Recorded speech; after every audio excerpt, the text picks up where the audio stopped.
পেঁয়াজ, tomato, capsicum এইভাবে ঝিরিঝিরি করে কুচিয়ে নিয়েছি। এখানে আমি দুটো মিডিয়াম সাইজের চিকেনের পিস নিয়েছিলাম, বোনলেস চিকেন। তো এরকম করে স্লাইস করে কেটে নিয়েছি। একটা প্লেটে ঢালছি, আপনারা দেখে নিশ্চয়ই বুঝতে পারছেন এটা কতটা ঝরঝরে হয়েছে।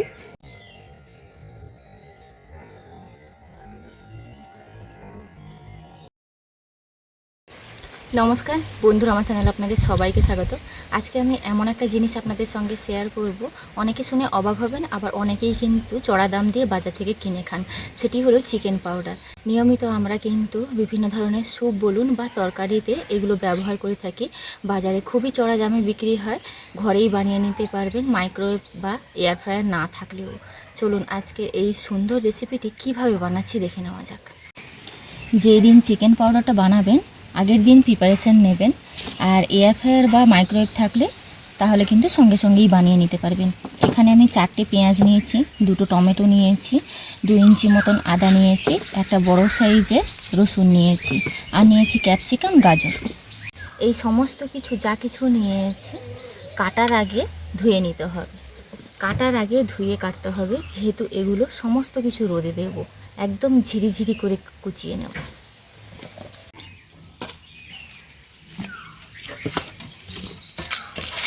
পেঁয়াজটা খোসা ছাড়িয়ে ধুলেও হবে, তো আমি ফেলেই দিলাম ভুলে।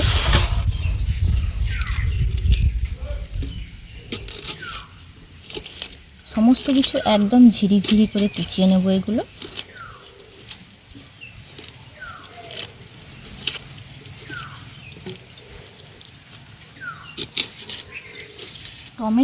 টমেটোটা কাটার ক্ষেত্রে একটা বিশেষ জিনিস খেয়াল রাখতে হবে, ভেতরের বীজের অংশটা যেটাতে জলটা বেশি পরিমাণে থাকে সেটা বের করে দেবেন। এই অংশটা এইভাবে বের করে নেব। এই যে দেখুন, বীজটা বের করে দিয়েছে। পেঁয়াজগুলোকে একদম ঝিরিঝিরি করে কুচিয়ে নেব।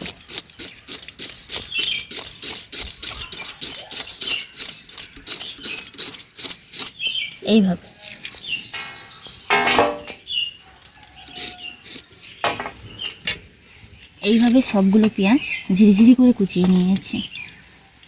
আর এই যে গাজরটা গ্রেট করে নেব, গাজর আর আদা রসুনটা গ্রেট করে নেব, আর ক্যাপসিকাম টমেটোটাও স্লাইস করে একদম পাতলা পাতলা করে বটির সাহায্যে কেটে নেব।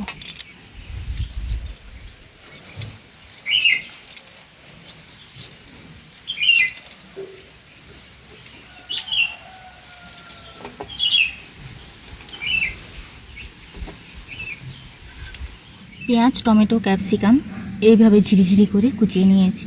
আদা রসুনটা গ্রেট করে নিচ্ছি।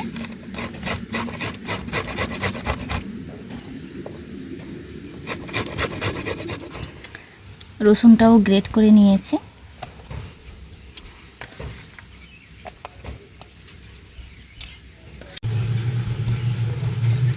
আদাটাও এইভাবে গ্রেট করে নিয়েছি।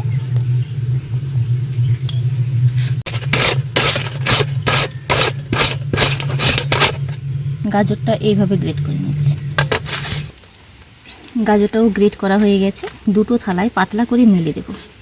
খুবই চড়া রোদ, এই চড়া রোদ মানে হলে পরে খুব ভালো হয় এই চিকেন পাউডারটা বানাতে। চড়া রোদ মানে প্রচণ্ড চড়া, মানে এরকম যদি রোদ হয় সারাদিন একদিনেই শুকিয়ে যাবে, 2 দিন লাগতে পারে হাইস্ট। রোদটা যে কি চড়া মানে ক্যামেরায় কতটুকুনো বোঝা যাচ্ছে আমি মানে বুঝতে পারছি না। তো এইভাবে আমি রোদে দিয়ে শুকনো করে আপনাদেরকে দেখাচ্ছি যে এটা কতটা পারফেক্টভাবে শুকোতে হবে। একটু সবজি মশলাগুলো আপনাদেরকে দেখিয়ে দিই। এরকম চড়া রোদে 1.5 দিন লেগেছে, একদিনে শুকোয়নি। তো একদম ঝনঝনে হয়েছে, আওয়াজটা শুনেই বুঝতে পারছেন যে কতটা ঝনঝনে হয়েছে। সমস্ত মশলা এবং সবজি খুব সুন্দরভাবে শুকিয়ে গেছে।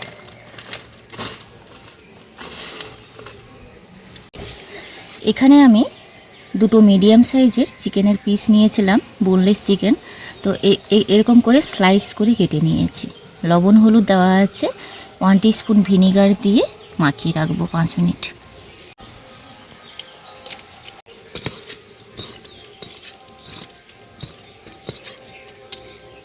রান্নার শেষে একদম নেভানো আছে একটা কড়াই বসিয়ে দিয়েছি।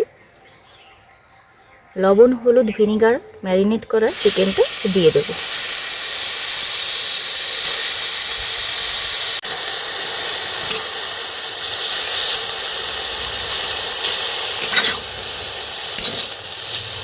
কোনো রকম তেল ব্যবহার হবে না। এখানে আপনারা কিন্তু মোটা তলযুক্ত কড়াই নেবেন। এটা তার কারণে আমি কিন্তু এখানে লোহার কড়াইটা ব্যবহার করেছি। তো এরকম মোটা তলযুক্ত কড়াই নিলে পরে এই চিকেনটা খুব ভালোভাবে ভেতর থেকে রসটা শুকিয়ে যাবে। আর একটু সময় নিয়ে কিন্তু এটা এইভাবে নেড়ে নেড়ে রসটা শুকিয়ে নিতে হবে। আওয়াজটা শুনে নিশ্চয়ই বোঝা যাচ্ছে যে কতটা মানে ঝরঝরে হয়েছে। হাতে একটা ভেঙে দেখালে আপনারা বুঝতে পারবেন। এই যে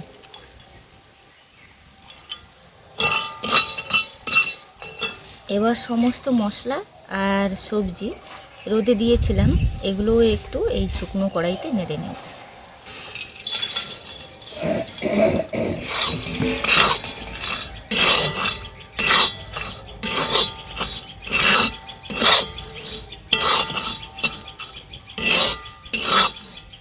এটাও কিন্তু নেভানো আছে। এইভাবে নেড়ে চেড়ে কিন্তু মানে একদম মানে শুকনো ঝনঝনে করে নেব। এইভাবে নাড়াচাড়া করে কিন্তু একদম মানে শুকনো করে নিয়েছি।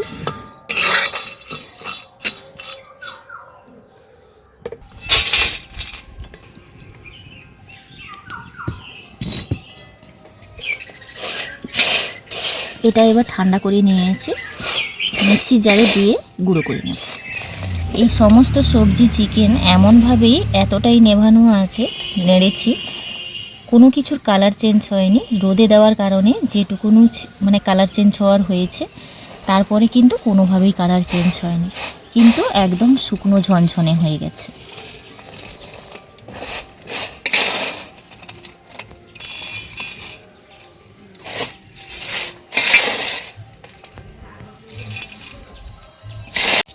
এটা এবার গুঁড়ো করে নেব। খুব ভালোভাবে গুঁড়ো করে নিয়েছি। এই যে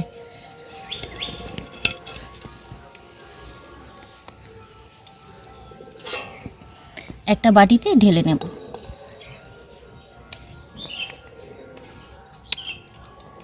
কতটা ঝরঝরে আপনারা দেখে নিশ্চয়ই বুঝতে পারছেন। এই যে চিকেন পাউডারটা বানালাম, আপনারা কিন্তু 3-4 মাস অনায়াসে সংগ্রহ করতে পারবেন।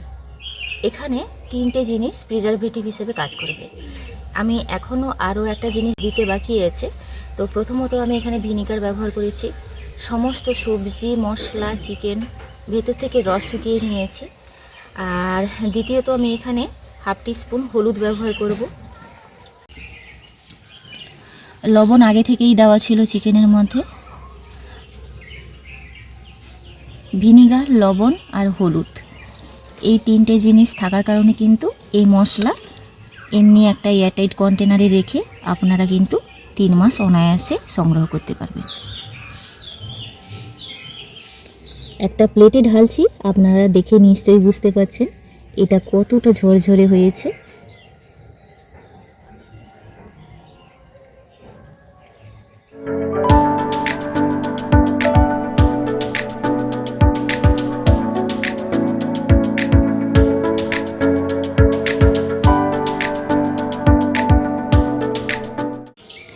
এবার একটা কৌটো নিয়েছি, কৌটোর মধ্যে আমি এটা ঢেলে নিচ্ছি। এত সুন্দর একটা ফ্লেভার উঠছে কি বলবো। সমস্ত রকম সবজি এবং অনেক রকমের মশলা দেওয়ার কারণে সঙ্গে আছে চিকেন। অসম্ভব সুন্দর, সত্যি না বানালে বিশ্বাস করতে পারবেন না। এই যে দেখুন কতখানি সবজি দিয়েছিলাম, তো এতখানি হয়েছে। আপনারা আরও বেশি বানাতে চাইলে আরও বেশি বানাতে পারেন। আপনারা দেখলেন কত সহজে পুষ্টিগুণে সমৃদ্ধ চিকেন পাউডার ঘরেই বানিয়ে ফেললাম। আর এখানে কিন্তু এই লবণ, ভিনিগার আর হলুদ, এই 3টে ব্যবহার করার কারণে এগুলো আপনারা কিন্তু অনায়াসে 3 মাস সংরক্ষণ করে খেতে পারবেন। এগুলো আপনারা কিন্তু বিভিন্ন ধরনের তরকারিতেও ব্যবহার করতে পারেন, নুডলসেও ব্যবহার করতে পারেন। আমরা যে ন্যাচারালি যে বাড়িতে যে নুডলস খাই তাতেও 1 চামচ দিয়ে দেবেন, স্বাদ যেন দ্বিগুণ বেড়ে যাবে। প্রত্যেকটা জিনিসে আপনারা যাতে যাতে ব্যবহার করবেন তার স্বাদ দ্বিগুণ বেড়ে যাবে।